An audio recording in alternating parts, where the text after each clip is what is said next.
നിയമസഭാ തെരഞ്ഞെടുപ്പിന് മുന്നോടിയായി ലൈസൻസുള്ള തോക്കുകൾ സറണ്ടർ ചെയ്ത നടപടിയിൽ നിന്ന് തിരുവമ്പാടി ഗ്രാമപഞ്ചായത്തിനെ ഒഴിവാക്കണമെന്ന ആവശ്യവുമായി ഗ്രാമപഞ്ചായത്ത് പ്രസിഡന്റ് ജിതിൻ പുല്ലാട്ട് ഈ ആവശ്യമുന്നയിച്ച് ജില്ലാ കലക്ടർ, പോലീസ് സൂപ്രണ്ട് എന്നിവർക്ക് കത്ത് നൽകി.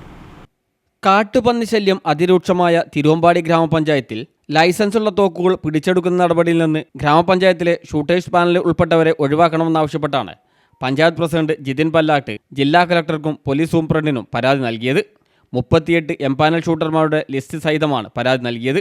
കാട്ടുപന്നി ശല്യം നിയന്ത്രിക്കുന്നതിനായി ഷൂട്ടേഴ്സിന്റെ സേവനം അനിവാര്യമാണെന്നും അതിനാൽ ഇവരെ ആയുധങ്ങൾ പിടിച്ചെടുക്കുന്ന നടപടിയിൽ നിന്ന് ഒഴിവാക്കണമെന്നുമാണ് പ്രധാന ആവശ്യം.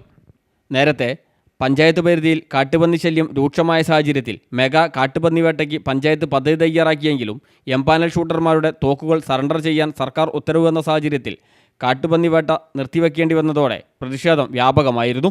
40 ഷൂട്ടർമാരെയും 20 വേട്ടനായ്ക്കളെയും ഉപയോഗിച്ചായിരുന്നു വേട്ട നടത്താൻ പഞ്ചായത്ത് ഭരണസമിതി യോഗം തീരുമാനമെടുത്തിരുന്നത്. പോലീസിന്റെ അപ്രതീക്ഷിത ഉത്തരവ് വന്നതോടെ കാട്ടുപന്നി വേട്ട നടത്താൻ സാധിച്ചിരുന്നില്ല. CTV പ്രാദേശിക വാർത്ത, തിരുവമ്പാടി.